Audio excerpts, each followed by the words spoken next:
Boa noite a todos, sejam todos bem-vindos a mais uma quarta-feira, Aprendendo com André Luiz.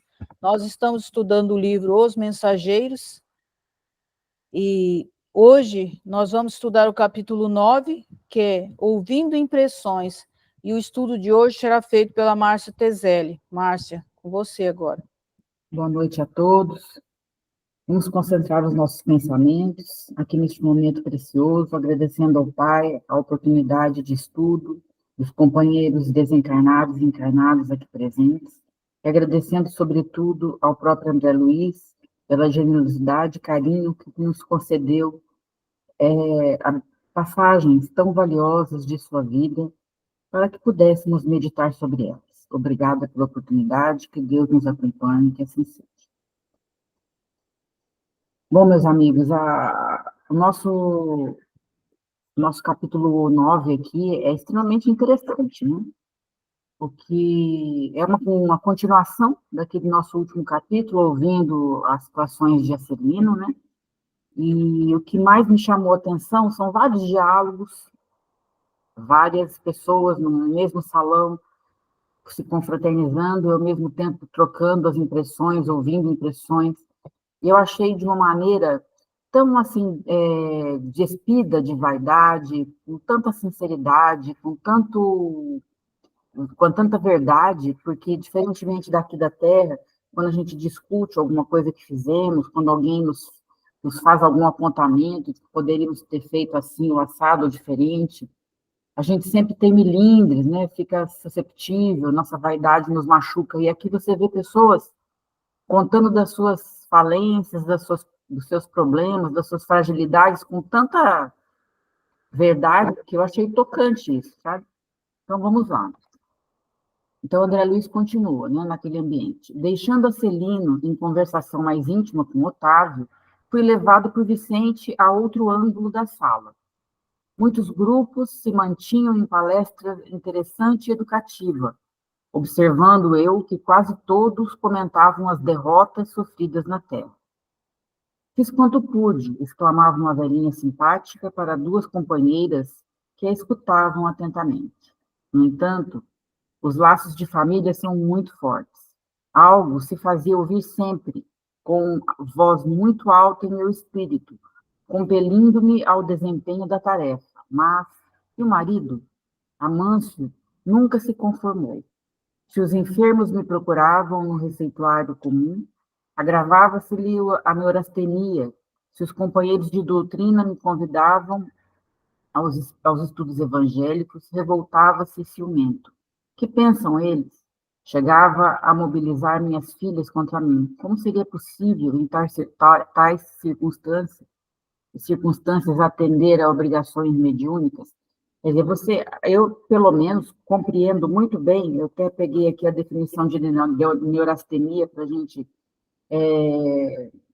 conversar sobre isso. O marido dela neurastenia, um transtorno psicológico caracterizado por mudança de funcionamento do sistema nervoso. Então, é caracterizada por fadiga, cansaço extremo, fraqueza, dores no corpo, depressão, é a famosa fadiga depressiva. Aí o Paulo pode nos acrescentar algo de melhor nessa definição que eu achei no YouTube, na internet. Mas se a gente analisar claramente, eu sei o que é ter alguém que não quer que você vá nos trabalhos, que fica botando empecilhos. Filhos realmente são difíceis, né? À primeira vista, a gente lê isso aqui e compreende as dificuldades que ela teve, porque se hoje uma pessoa tem dificuldade de deixar o seu lar com filhos pequenos, ou um companheiro, uma companheira que não concorda, não é fácil. Imagino, provavelmente, há quantos anos atrás? Isso deve conta de menos de 1950, né? Quase 100 anos atrás, né? Realmente não é fácil. A gente entende à primeira vista aqui o que ela quis dizer. Ah, tá. Pensei que você ia sair, pô. Depois, ela vai... o colega vai traçar a amiga vai traçar outros paralelos, apontar outras possibilidades, mas nesta primeira página aqui, a gente entende que não deve ter sido nada fácil para ela, né? O que vocês gostariam de acrescentar aqui?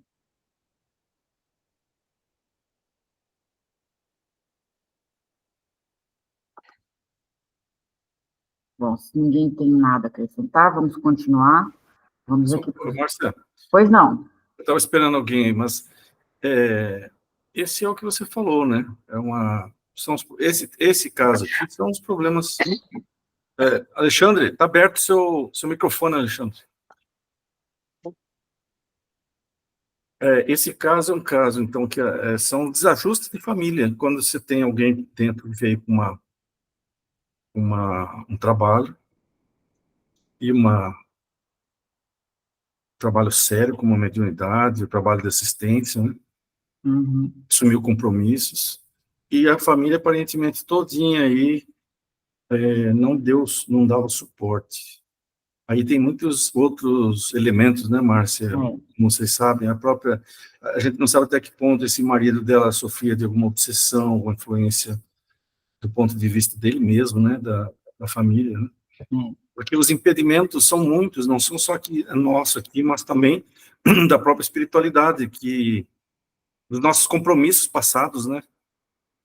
Quando a gente vem com qualquer tipo de trabalho específico, uma inteligência muito fora do limite, a mediunidade, uma capacidade anímica muito desenvolvida, qualquer que seja, eles não nos garantem que você vai vir com a estrada pronta, cheia de flores, né?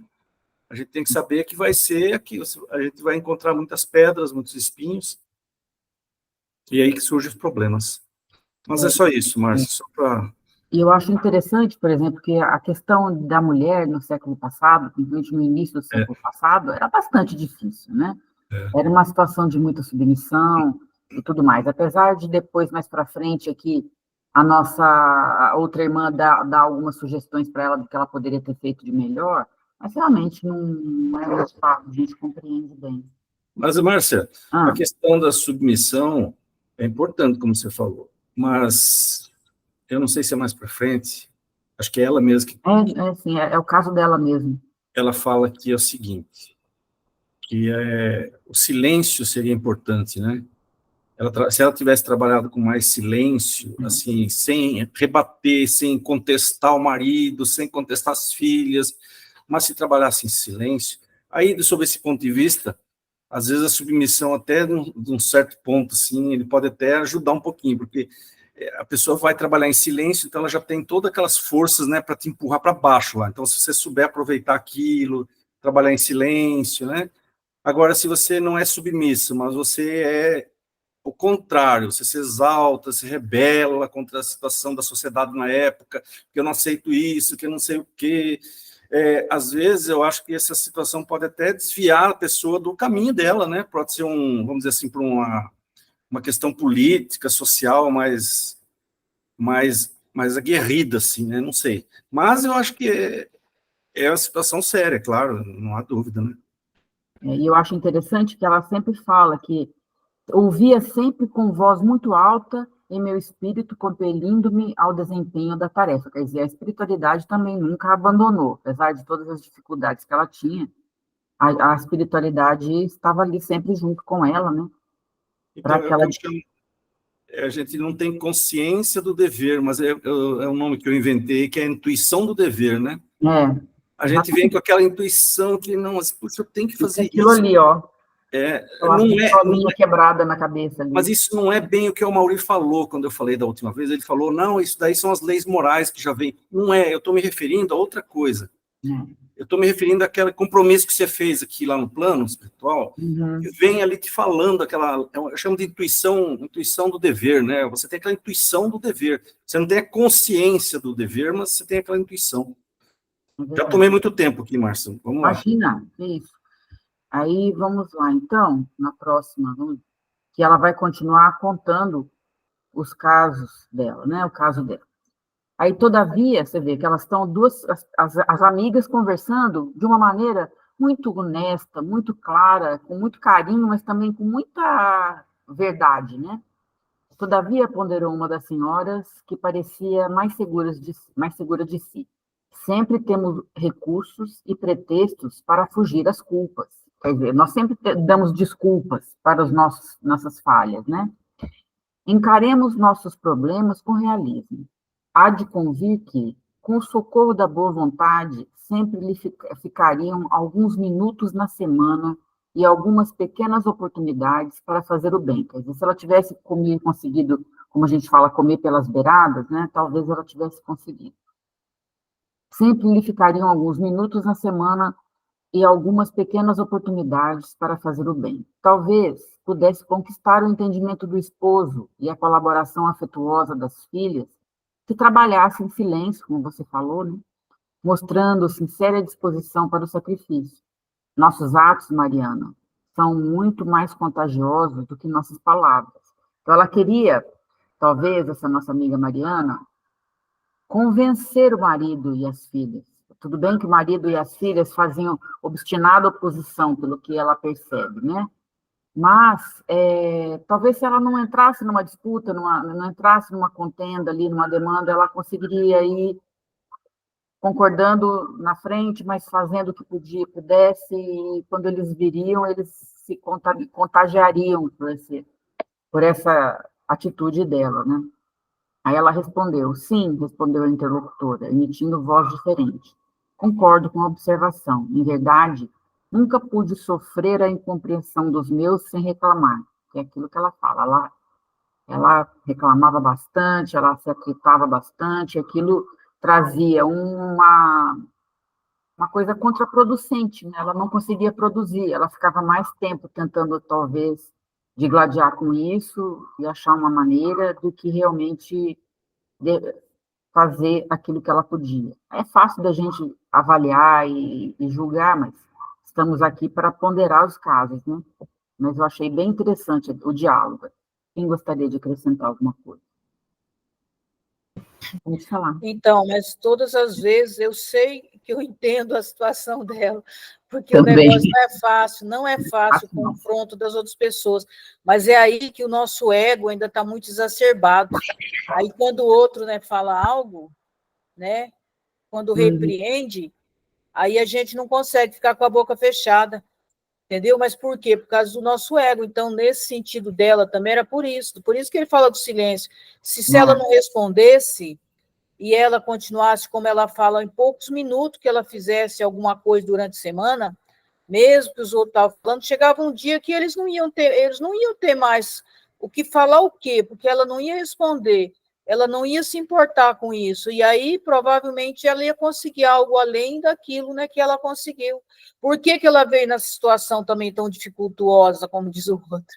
Porque era a situação que ela precisava vir para ver se ela dava conta, né, de sobrepor tudo isso, senão ela tinha vindo num lar maravilhoso, tudo com facilidade, né, não teria tido todo esse processo, né? Então, tudo isso fazia parte do aprendizado dela também, assim como faz parte do nosso, né? Opa, com certeza. Alguém mais gostaria de falar alguma coisa? Pode falar, Alexandre. Abre o seu microfone, Alexandre.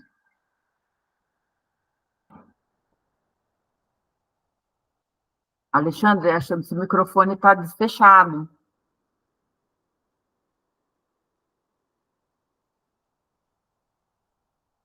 Oi, pode falar, amigo. Estão me ouvindo? Estão, né? Agora sim. É que, infelizmente, esse telefone meu está precisando de um novo, mas tudo bem. Isso aí é interessante, né? A gente esquece, muitas vezes, que a gente vem programado para estar dentro de um lar com espíritos que fazem parte da nossa família, mas que são espíritos muitas vezes adversas ao que se diz a fraternidade, né? Então, veja bem, eu entendo que ali mesmo ela teve um ponto assim de dificuldades, porque primeiro, é como o Paulo disse, ah, teve a intuição do trabalho, mas a consciência veio aos poucos. E quando ela começou, ela encontrou a dificuldade dentro da própria família. Se são os espíritos que são adversos a essa situação, né? Que eram adversos a essa situação. E que forçosamente fariam com que ela tomasse uma atitude, porque muitas vezes é como ela falou, ali está escrito no princípio que a família fala muito alto, né? Muitas vezes ela se antepõe a muitas coisas que nós individualmente queremos fazer e não podemos, porque nós sabemos pelo princípio da própria caridade, se a gente entende mais ou menos, que se o que a gente for fazer for prejudicar o nosso próximo, a gente acaba não fazendo. Então, ó, eu me coloco no lugar dessa pessoa, realmente. Quer dizer, eu nunca tive como se diz, esse obstáculo na família, né? Mas creio que não é realmente uma posição muito boa. Mas aí que está a questão, né? É, a- as pessoas a procuravam e ela não tinha como desviar, e ao mesmo tempo a consciência pesava porque a família era contra. Olha aí, um estado, um quadro obsessivo bem grande, né? É onde a gente realmente tem que fazer sobrepor aquilo que a gente já tem dentro do coração e entendimento.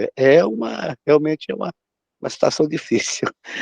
Eu não vou ampliar aqui. Um abraço para todos. Mas eu acho interessante também uma coisa, o lado dos familiares, principalmente do esposo, talvez as filhas nem tanto, porque vinham. Nós somos responsáveis pelo atraso que deliberadamente nós causemos na evolução daqueles com os quais a gente convive. Então, a responsabilidade é muito grande também desse cônjuge, porque até que ponto, né? Não naquele século passado, na condição de uma mulher, mas hoje, até que ponto hoje, estou dizendo, transplantando para o nosso ambiente atual. Ninguém tem o direito de cercear o crescimento espiritual de quem quer que seja. Nós temos que. Hoje é muito fácil ter essa clareza, mas nessa época era mais difícil. Agora, a responsabilidade também é bem grande desses nossos amigos aí, que não ajudou, prejudicou, poderia não ter ajudado, mas também não poderia não ter prejudicado, né? Enfim, vamos só continuar aqui a nossa... Marcelo, só mais um comentáriozinho. Talvez hoje não seja tão fácil assim as coisas, viu, Márcio? Porque as famílias hoje, as encarnações hoje tem, assim, a gente vê a sociedade, né? Os nossos irmãos que reencarnam em massa, nessa época de transição, com muito despreparo, então as coisas estão ficando muito piores às vezes dentro das famílias. Às vezes você não tem vamos dizer assim, a submissão, mas aí tem o efeito contrário, né? Tem o efeito contrário, pode desviar um pouco, tanto no lado do homem quanto da mulher. Outra coisa aqui é a seguinte, que a gente vê aqui que o que vale mesmo para as nossas virtudes, nossos valores, é o que nós conquistamos aqui, enquanto encarnados.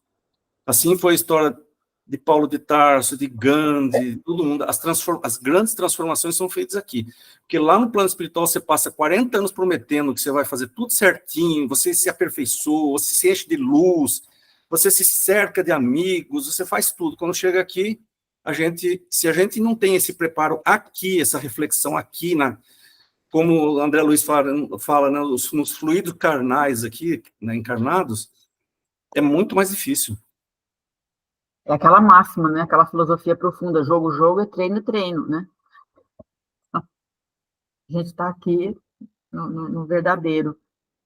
Tem que realizar, não tem como fugir disso. Mas aí, continuando no nosso relato, a nossa amiga continuou dizendo: para trabalharmos com eficiência, tornou a companheira sensata, é preciso saber calar, antes de tudo. Teríamos atendido perfeitamente aos nossos deveres se tivéssemos usado todas as receitas de obediência e otimismo que fornecemos aos outros. Quer dizer, eles aconselhavam, mas não usaram para si mesmos, né? Aconselhar é sempre útil, mas aconselhar excessivamente pode traduzir esquecimento de nossas obrigações. Enfim, o que significa? Nós temos muitas auditores, conselheiros, de todas as espécies, em todos os lugares do mundo, de pessoas que não fazem, que não atuam, que apenas aconselham. É mais fácil ficar no plano da teoria, né? Assim digo, porque meu caso, a bem dizer, é muito semelhante ao seu.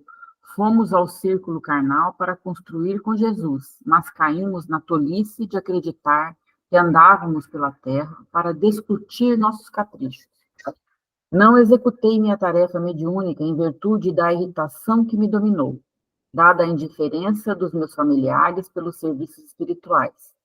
Nossos instrutores aqui muito me recomendaram antes que, para bem ensinar, é preciso exemplificar melhor. Então, ela também não foi, como ela disse mesmo, as situações são bem parecidas das duas, né? Ela não tinha nenhum tipo de calma, ela caiu na discussão, discutir os nossos caprichos, né? Ela queria, talvez, plateia da família, alguma coisa do gênero, porque ela fala a indiferença dos meus familiares, quer dizer, os familiares não chegaram a atrapalhá-la, mas ela queria algo além, né? Em virtude da irritação que me dominou, da indiferença dos meus familiares pelos serviços espirituais. Nossos instrutores aqui muito me recomendaram. Você vê como é que são, né, as coisas. Quem levantou a mão? Acho que foi o Alexandre, né, Alexandre? Pode falar, Alexandre. Não foi sem querer, desculpa, pode continuar. Tá bom. Então, eu achei interessante, são duas pessoas que, uma disse que falhou porque não tinha toda uma campanha contra o trabalho dela. A outra reconhece que falhou porque tinha indiferença dos seus familiares, e ela discutia muito, e ela queria ficar no campo das ideias. E são cada caso com a sua particularidade, né? Bem interessante. Vocês gostariam de acrescentar mais alguma coisa?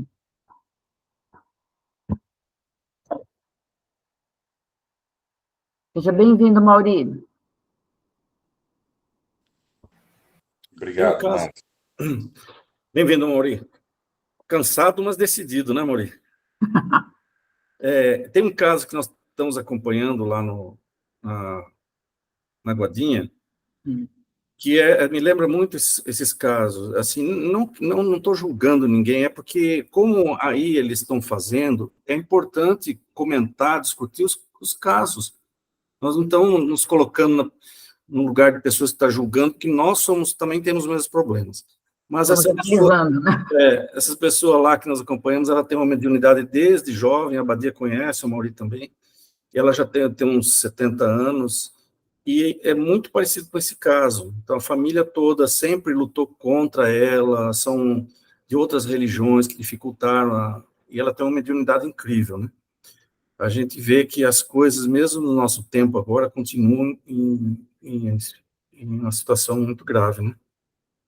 A Badia.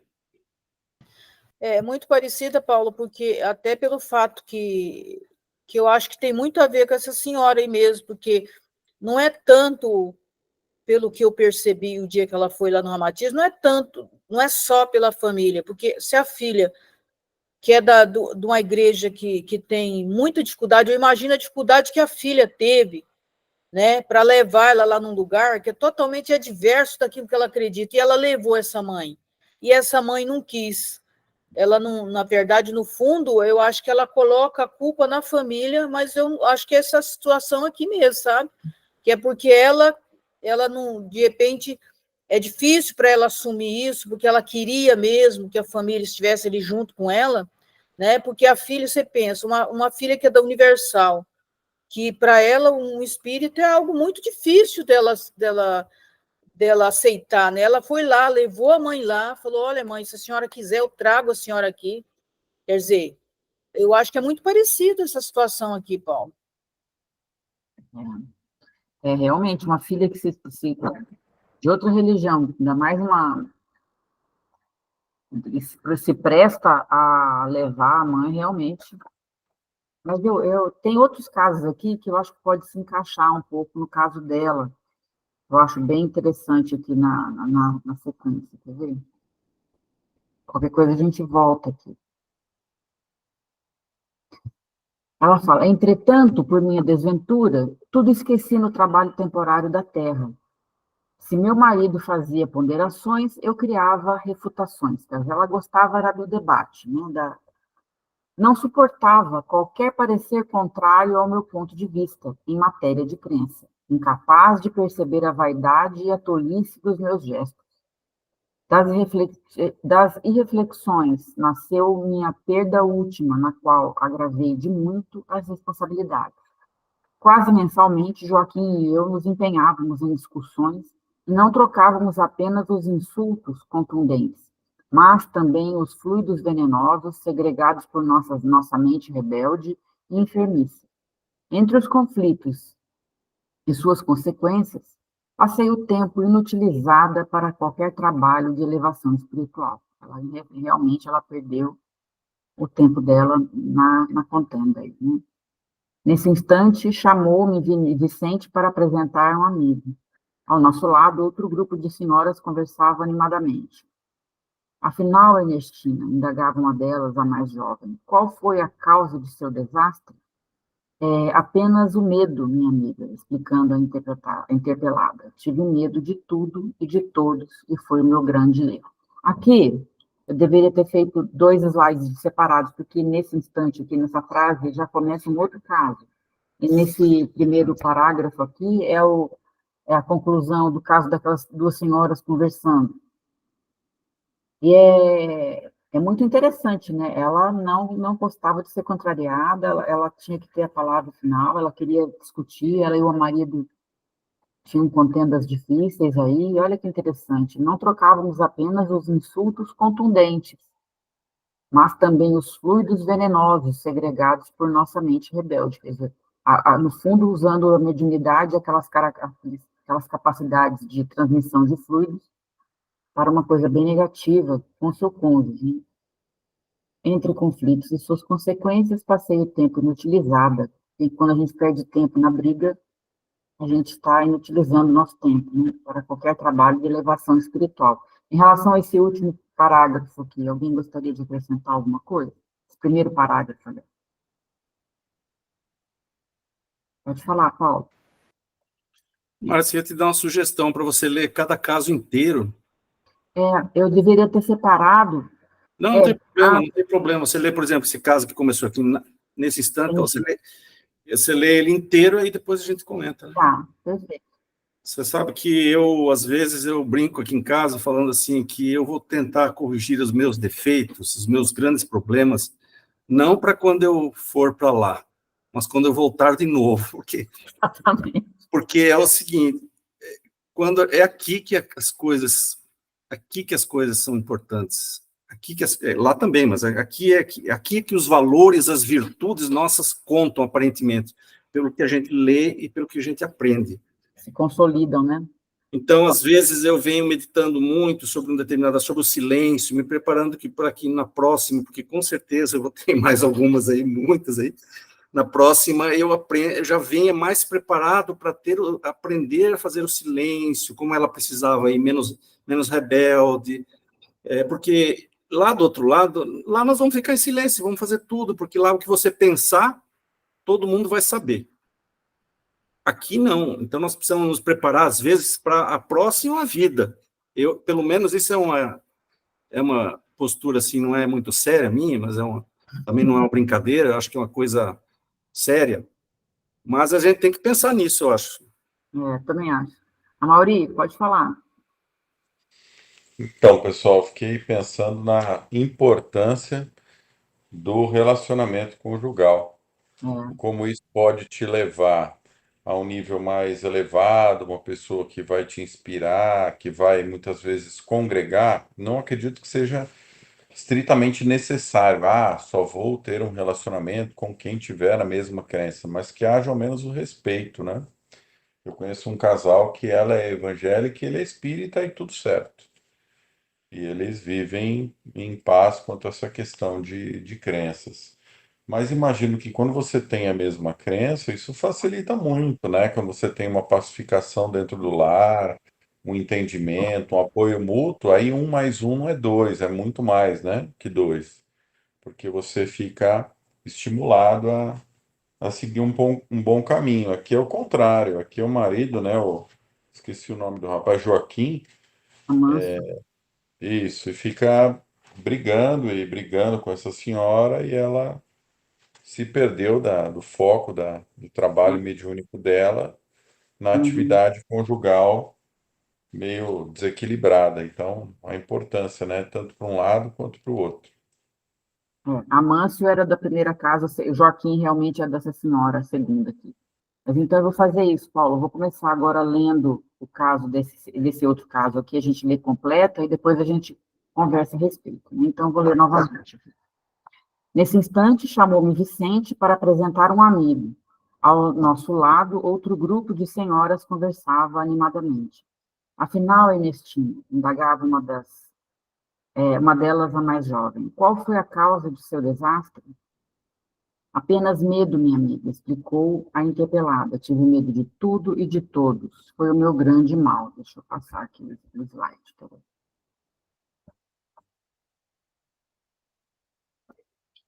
Mas, como tudo isso me impressiona, você foi muitíssimo preparada. Olha só, todos fomos muito bem preparados. Aí ela continua, recordo-me ainda das nossas lições em conjunto. As instrutoras do esclarecimento, do Ministério do Esclarecimento, confiavam extraordinariamente no teu concurso. É aquilo que você falou, Paulo, jogo, é treino, né? Seu aproveitamento era um padrão para nós outras. Sim, minha querida Benita, tuas reminiscências fazem-me sentir com mais clareza a extensão da minha bancarrota pessoal. Entretanto, não devo fugir à realidade. Fui a culpada de tudo. Preparei-me bastante para resgatar antigos débitos e efetuar edificações novas. Contudo, não vigiei como se impunha. O chamamento ao serviço ressoou no tempo próprio, orientando-me o raciocínio a melhores esclarecimentos. Nossos instrutores me proporcionavam os mais santos incentivos, mas desconfiei dos homens, dos desencarnados e até de mim mesma. Nos estudiosos do plano físico, enxergavam pessoas de má fé. Nos irmãos invisíveis, presumia encontrar apenas galhofeiros, fantasiados de orientadores. E, em mim mesma, receava as tendências nocivas. Muitos amigos tinham-me de conta de virtuosa pelo rigorismo das minhas exigências. Todavia, no fundo, eu não passava de enferma voluntária carregada de aflições inúteis. Quer dizer, aquela cética que não acredita em si mesmo, que acha que tudo é animismo, devia ser uma médium, talvez não tão inconsciente, e é muito difícil ser muito consciente, porque você não sabe quais são seus pensamentos, quais são os pensamentos daqueles que querem te inspirar. Enfim, é um outro quadro bem mais... Eu acho esse quadro aqui, hoje em dia, talvez, o mais comum, o mais acontece entre nós, de nós não acreditarmos na nossa mediunidade, de acharmos que não estamos preparados, de não confiarmos nos mentores, de termos, será que eu não estou fazendo, não é? Será que essa é mentira? Será que isso é verdade? Qual a opinião de vocês?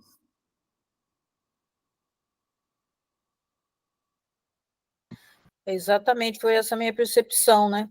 Porque existem dois lados, aquele de achar que todas as mensagens que estão sendo ditas, será que é verdade mesmo? Será que é o mentor mesmo que está falando? Será que não é o médium que está inventando? E quantas vezes a gente pergunta, pelo menos no início, né? Eu, no início, perguntei muitas vezes, mas aonde? Quando falaram que eu era médium, eu falei, mas que médium? Como assim eu sou médium? Eu não vejo, eu não escuto, eu não coiso nada. Quer dizer, muitas vezes a pessoa acha que é médium só quando ela incorpora, quando ela é vidente, quando ela coisa isso, e é aquilo que Adão sempre fala, né? Que isso é muito mais fácil de você ser enganado quando você vê, quando você tem essa percepção, do que quando você só sente, né? Então, a gente sempre fala, mas mediunidade, não, mas eu não tenho mediunidade, não. A gente sempre acha que é a gente, às vezes, que está fazendo as coisas, né? Mas a gente precisa perceber que tem coisa que a gente jamais falaria, que jamais faria se fosse por nós mesmos, né? Num dia comum. Então, é essas percepções que a gente tem que ir entendendo, né? Que, na maioria das vezes, existe alguém, né? Ali nos proporcionando atrapalhando, né, através de nós. Então, essa é a percepção que a gente precisa ter. Por exemplo, se eu tivesse num dia normal, se eu tivesse numa outra situação, será que eu teria as mesmas palavras? Será que eu teria a mesma percepção, né?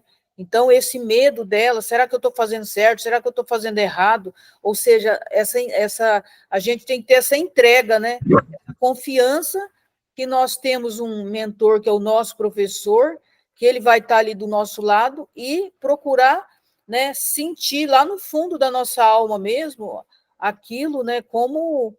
Porque se não é uma coisa, né? Se não é nada mal, se aquilo que você está fazendo, o que você está falando, não vai fazer nenhum tipo de mal para o outro, não importa se é seu, não importa se é do mentor, não importa de quem seja, então você não tem que ter medo. Você está fazendo maldade para o outro? Não estou. Então, se eu não estou fazendo maldade para o outro, nem para mim, não importa de quem seja aquilo que você está fazendo, se é para o bem, se é do bem, não importa, porque o Ramatiz mesmo fala, né, que vai chegar um momento que o objetivo deles é nós chegarmos num ponto que nós sermos autônomos, nós termos essas percepções sem precisar de alguém estar nos intuindo, estar nos dizendo, estar nos falando, que esse é o propósito da nossa vida. Então, a gente tem que ter mais confiança, prestar atenção no que eles estão falando, né, para que a gente aprenda, para que a gente não esqueça as mensagens que eles estão nos trazendo, porque tudo isso eles estão fazendo para nos auxiliar.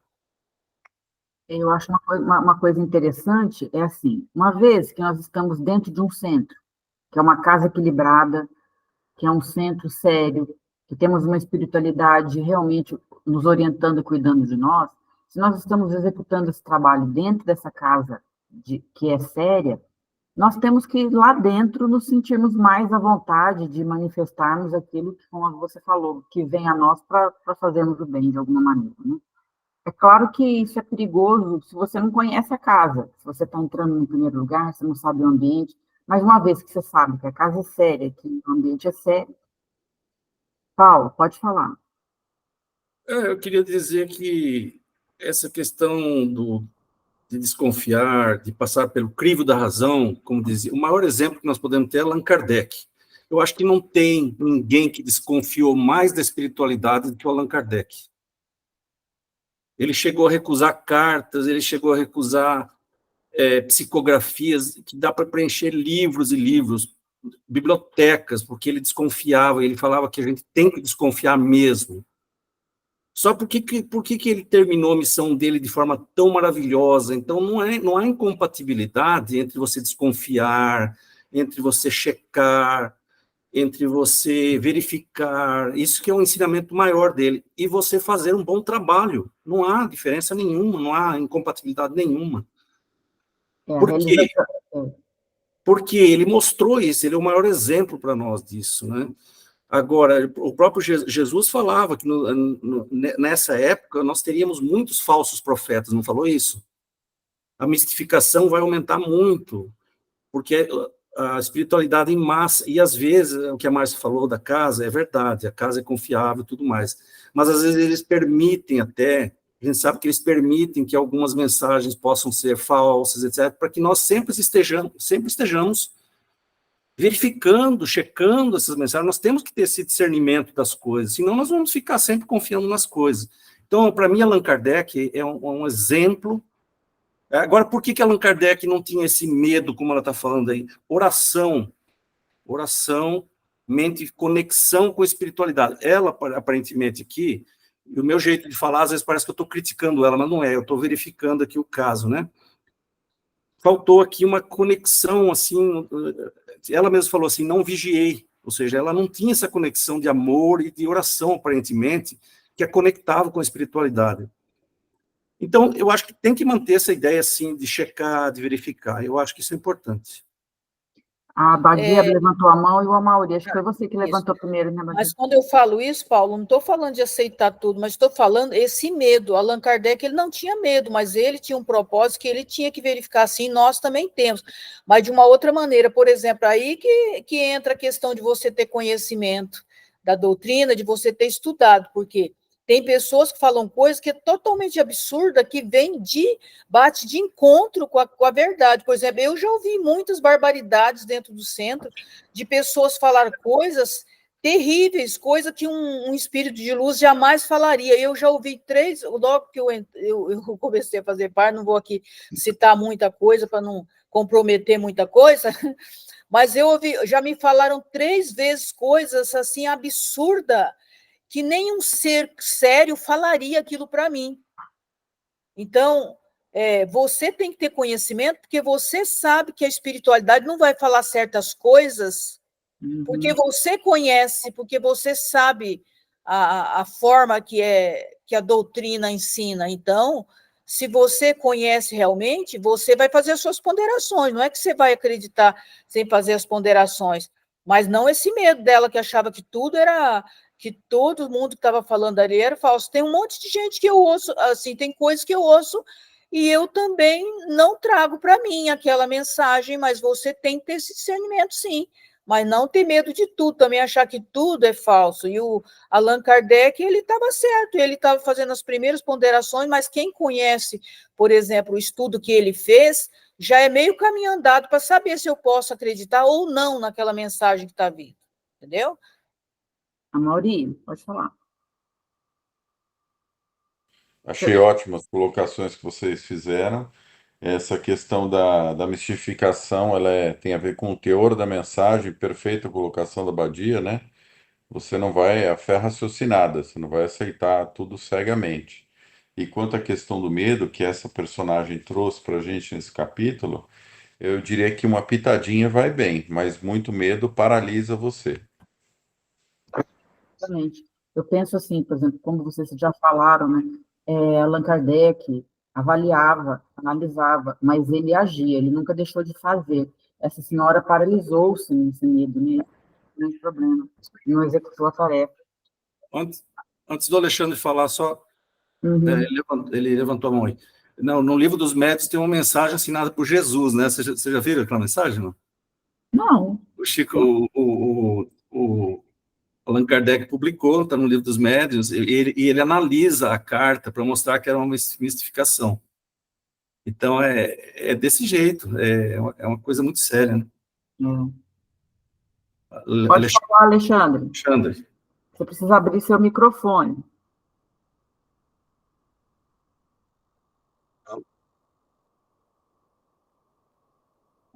Esse meu telefone está.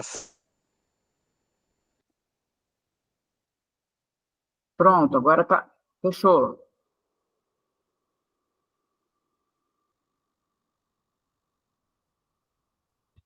Você precisa abrir seu microfone.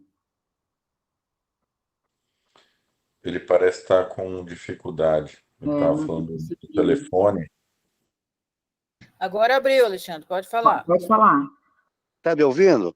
Tá, né? Agora Desculpa, sim. eu não vou. Desculpa, é que realmente esse meu telefone tá. Acho que eu tô com. Deixa para lá.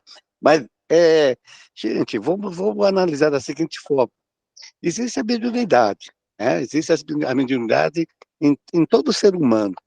Então, tem aqueles que realmente, nessa encarnação, de repente, são médios, mas não tem um conhecimento, não tem um estudo, né?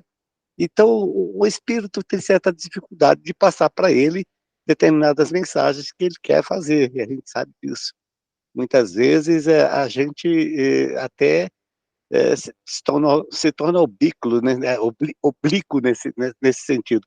Agora, imaginem vocês, se a gente não procurar estudar e ter um certo conhecimento para poder ter um pouco também da nossa mediunidade anímica, no caso que, por exemplo, a Abadia disse lá, logo o Ramatiz disse que logo, logo nós não precisaremos que os espíritos venham falar diretamente com a gente. Eles apenas estarão do nosso lado apoiando aquilo que nós já sabemos e estamos passando, né? Para as pessoas ou para nós mesmos. Então, eu acho que esse ponto é bastante polêmico, né? É bastante polêmico. A gente tem que discernir sobre isso também. Muitas vezes a pessoa não quer fazer isso, mas no entusiasmo de ser médium, e muitas vezes por falta do estudo, do conhecimento da doutrina, por conhecimento do evangelho, acaba falando bobagens, né? Como falaram assim para a Badia. Mas hoje, graças a Deus, já estamos no caminho, estamos aprendendo e vamos incentivar, né, as pessoas que têm essa dificuldade a entender melhor. Um abraço. Bom, vamos continuar aqui na nossa. no nosso relato, aí ela fala: foi uma grande infantilidade da sua parte, retrucou a outra. Você olvidou que na esfera carnal, o maior interesse da alma é a realização de algo útil para o bem de todos, com vistas ao infinito e à eternidade. Quer dizer, a realização é sempre sobrevém a qualquer outra situação, né? Nesse mistério é indispensável contar com o assédio de todos os elementos contrários, ironias da ignorância, ataques da insensatez, sugestões inferiores da nossa própria animalidade surgirão, com certeza, no caminho de todo trabalhador fiel. São circunstâncias lógicas e fatais do serviço, porque não vamos ao mundo físico para descanso injustificável, mas para lutar pela nossa melhoria a despeito de todo impedimento fortuito. Compreendo agora, disse a outra, todavia, o receio das mistificações prejudicou minha bela oportunidade. É, minha amiga, tornou a interlocutora, é tarde para lamentar. Tanto tememos as mistificações que acabamos por mistificar os serviços do Cristo. Olha só que frase, gente. Tanto tememos as mistificações que acabamos por mistificar os serviços do Cristo. Eu ouvi a palestra com interesse crescente, mas o companheiro levantou-me adiante para novas apresentações. Atendia a esses agradáveis deveres da sociedade de nosso lar, mas, para não perder ensejo de instruir-me, continuava atento à conversação em torno. Alguns cavalheiros mantinham discreta permuta de pareceres. Então, vamos aqui, já vai iniciar uma nova história, vamos concluir aqui essa contradita da amiga dela, né, que eu achei muito, muito interessante. Essa frase eu gostei demais. Nos transformamos em mistificadores dos serviços do Cristo, né? Tememos tanto a mistificação que acabamos sendo nós os mistificadores, né? Tirando a simplicidade da mediunidade, tirando a lógica, tirando o raciocínio claro, tirando a leveza, né? Trazendo muita complicação para a situação. E aí a gente vai perdendo as oportunidades, ora por medo, ora por obstáculo, porque não consegue lidar com a família, ora por falta de força, ora porque gosta da contenda e da briga, não consegue viver em paz, e assim seguimos. Tudo, no fundo, todas essas falências, a meu ver, são pelas nossas próprias características pessoais, e não pela mediunidade em si. Acho que a mediunidade aqui se traveste de qualquer outra ação, que seria ser professora, fazer medicina, fazer odontologia, seja o que for. A gente acaba trazendo para a nossa obrigação, para aquilo que nós combinamos de fazer, aquilo que atrapalha são os nossos próprios problemas pessoais, enfim, que é aquilo que o Paulo falou. São eles que a gente tem que tratar, porque é com eles que a gente vai lidar na próxima encarnação, né? Abro para vocês aí a conversa. Pode falar, Maurício. Gente, que difícil, né? Que difícil. Você traz um monte de coisas que você não lembra de outra encarnação, você até intui, percebe, tem apreços gratuitos e antipatias gratuitas, mas assim, aí tem as circunstâncias do dia a dia mesmo, tem o seu desenvolvimento na infância, tem a sua família, gente do céu, tem que trabalhar para comer. Que trabalho, gente. Que desculpa, mas assim, é difícil essa tal da encarnação aqui. Eu tô achando, mas eu achei ótima a frase, né, que coloca, né? Circunstâncias lógicas, fatais de serviço, porque não vamos ao mundo físico para descanso injustificável, mas para lutar pela nossa melhoria. Ao verbo, lutar. Não é para. É briga mesmo. A despeito de todo impedimento fortuito. Ou seja, vai ser puxadinho, né? Vai ter que fazer exercício, né? Para ganhar os músculos da alma. É o relacionamento que a gente tem conosco mesmo e o relacionamento que a gente tem com os outros. No fundo, tudo se resume a isso. E o relacionamento que a gente tem com Deus. Esses 3 relacionamentos definem a nossa trajetória. e eles vão nos mostrar, seja através da mediunidade, seja através de qualquer outra ferramenta que Deus nos dê para nós melhorarmos, as nossas falhas, né? As nossas pobrezas ainda, né? As nossas dificuldades nos relacionarmos. É assim, e aí nós somos desnudos, né? Pode falar, Badia. Então, aí me veio aquela passagem de Jesus, né, que ele fala para a gente se preocupar só com esse dia de hoje, né? Ou seja, é tanta confusão, é tanta coisa, mas por isso que fala tanto sobre a gente ficar só no presente, eu me preocupar só com o dia de hoje, esquece a outra vida, esquece o que passou na outra vida, esquece o que passou no meu passado, na minha infância, na minha adolescente, qualquer coisa, e eu tenho que me preocupar hoje, quando eu me levantar todo dia de manhã, eu tenho que me preocupar hoje, qual é o meu propósito, e depois, no final do dia, fazer igual Santo Agostinho, né? O que é que eu consegui fazer daquele meu propósito, o que eu não consegui fazer, a gente fazer uma avaliação, e todo dia ter esse propósito, só por hoje, que nem o alcoólatra anônimo lá, só por hoje, gente. Aí, se eu dei conta de hoje, maravilha, chutei a bola e fiz gol, amanhã eu vou do mesmo jeito, só por hoje, e fazer aquilo o meu melhor, o que eu der conta, porque senão a gente vai fazer a mesma coisa, ou por medo, ou por achar que eu estou fazendo pouco demais, ou por achar não sei o quê, um monte de coisa, e eu vou ficar com essa preocupação tão grande que essa minha preocupação não vai deixar eu fazer nada. Então, que eu faça aquilo né, a gente tem que ouvir a intuição. Bom, hoje eu só dou conta de fazer isso, né? Não dou conta de fazer mais do que esse, que é o meu propósito. Então, que eu faça. Amanhã eu tento fazer um pouquinho mais, talvez, né? O meu propósito, talvez eu consiga ampliar. Por isso, Jesus falou isso. Se preocupe só com o dia de hoje, que já é bastante para a gente preocupar, né? Senão a gente vai enlouquecer e não vai fazer nada e vai ser complicada a nossa vida. Paulo, pode falar. Não, é bem curto. Eu acho que na maioria das vezes o problema está com nós, não está com os outros. Eles, todas essas histórias em comum, eles falam que a família, que os filhos, que não sei o quê, que não sei o quê. Mas nós é que não criamos as defesas, o silêncio, a estrutura ou a autoiluminação suficiente para enfrentar e para conduzir a mediunidade, que aqui a maioria dos casos são casos de mediunidade. É por isso que eu estou falando de mediunidade, mas existem muitas outras, vamos dizer assim, missões, entre aspas, que as pessoas vêm fazer. Mas eu acho que a maioria das vezes somos nós mesmos, a gente encontra desculpa nessas coisas, né? Jesus não falava que a gente vê um cisco no olho do outro, mas não vê uma trave nos nossos olhos, exatamente. Exatamente. Agora vamos dar, então, sequência ao nosso último caso. Aí ele continua aqui. Aí ele foi através de um grupamento de mais 2 rapazes, 2 senhores que estavam ali do lado, né? Aí um deles diz: reconheço que fali, dizia um deles em tom grave.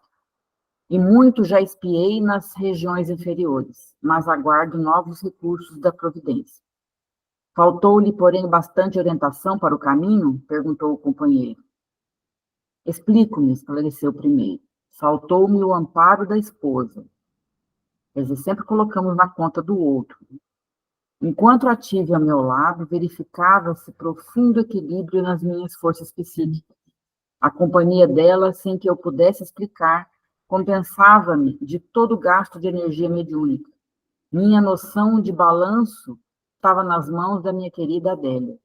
Esqueci-me, porém, de que o bom servo deve estar preparado para o serviço do Senhor em qualquer circunstância. Não aprendi a ciência da conformação, quer dizer, perdeu a mulher e não se conformou. E nem me resignei a percorrer sozinho as estradas humanas. Quando me senti sem a dedicada companheira arrebatada pela morte, amedrontei-me por sentir-me em desequilíbrio e, erradamente, procurei substituí-la e fui acidentada. Extremamente ligada a entidades malfazejas, minha segunda mulher, com os seus desvarios, arrastou-me a perversões sexuais de que nunca me supusera capaz. Voltei insensivelmente ao convívio de criaturas perversas e, tendo começado bem, acabei mal. Meus desastres foram enormes. Entretanto, embora reconheça a minha deficiência, entendo ainda hoje que o triunfo, mesmo no futuro, ser-me-á muito difícil sem a companheira bem-amada. Quer dizer, ele teve a companheira iluminada ao lado dele, provavelmente um espírito de luz que veio para acompanhá-lo, mas veio dar uma iniciação para ele, ele deveria provavelmente concluir a sua tarefa por si mesmo, como alguém que fala, olha, eu vou com você, nós vamos começar a tarefa, mas você vai ter que percorrer um trecho, já vou ter dado todo um suporte para você de início. E ele, infelizmente, não conseguiu manter o padrão vibratório, não conseguiu manter o seu trabalho depois de perder o sustentáculo dele. E ele continuou dizendo que não vai conseguir sem ela. Deixo a vocês o trabalho. Seria ali, esse aí já é dependência, ele ficou dependente emocionalmente dela, né? Aí ele jogou todas as fichas dele nela e tornou dependente. Hoje eu estava ouvindo aquele vídeo que o Alexandre colocou lá, do Wagner Borges, né? Achei muito interessante. Ele falou que enquanto a gente não cansar desse negócio, olha, de nascer, de encher a fralda para os outros ter que limpar, de ter que o outro alimentar, dar mamar depois, de ter que passar pela dificuldade da adolescência, de tudo, o dia que o ser humano não falar, não quero mais isso, não quero mais nascer, e ficar lá, o outro ter que trocar fralda, o outro ter que dar mamar, o outro ter que fazer não sei o quê, o dia que a gente cansar de tudo isso, fala, não quero mais isso, agora eu vou mudar, que eu vou resolver mudar a minha vida, porque eu não aguento mais isso. Achei muito interessante. Muito bom aquele vídeo lá. Paulo, pode falar. Então, olha só, ainda na linha do que eu estava falando, né? Ele falou, faltou o amparo da esposa. Aqui nós temos um caso de insegurança, né? Esse é um caso típico de insegurança. Em todo momento, aqui no final também ele fala assim, vai ser muito difícil a companheira bem amada, ou seja, ele parece que... Eu estou analisando o caso aqui, mais uma vez, eu vou dizer assim, eu não estou me colocando na situação de quem está julgando, que eu não tenho esse problema dele aqui, não, eu tenho esses problemas, é que só estou fazendo uma análise aqui crua e nua da situação. Então, a maior prova disso é que quando ele foi atraído por a questão sexual,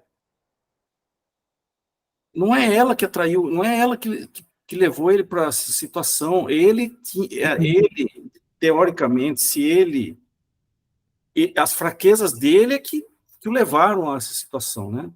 Mas ele fala que faltou o amparo da esposa. Então, sempre colocando assim, nós colocamos, não ele, mas nós colocamos, temos essa tendência de colocar as nossas fraquezas, projetar, a psicologia fala muito isso, né? De a gente projetar as nossas deficiências nos outros ou nas outras coisas.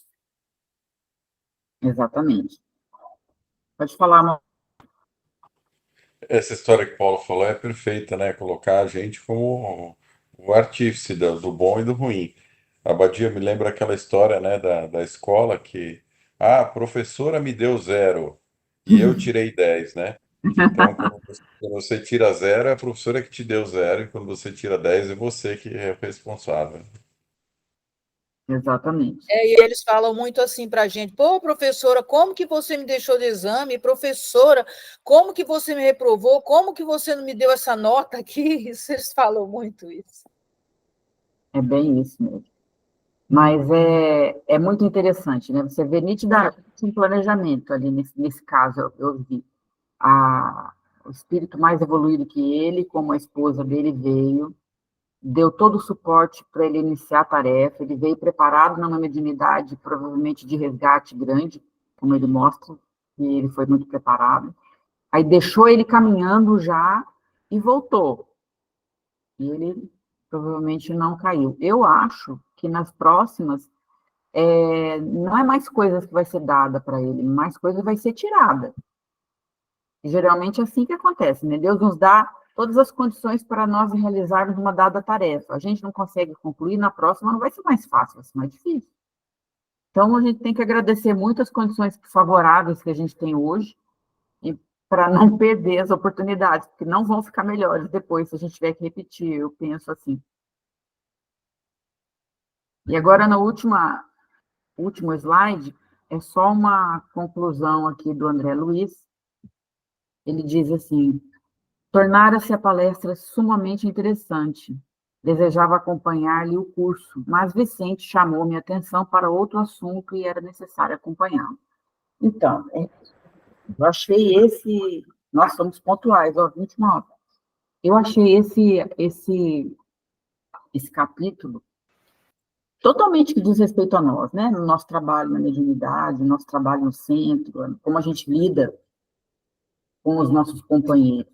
Eu tenho que admitir que se eu tivesse, nos últimos anos, um companheiro, uma família mais numerosa que estivesse comigo, raramente ia ser muito difícil eu conseguir me dedicar o que eu tenho me dedicado. Eu vou segunda, quinta e sexta para um centro. E é muito difícil fazer isso quando você tem cônjuge, quando você tem uma família, quando você tem os filhos ali mais próximos. Então, hoje eu acho que eu consegui uma situação favorável, porque eu tenho toda a condição de fazer isso. Então, eu tenho que aproveitar bem, né? Pode ser que não tenha sempre. Eu sempre falo isso, São Márcia. lembretes, né? Fiquemos tranquilos. Fiquemos tranquilos, porque Allan Kardec começou com 57 anos. Exatamente.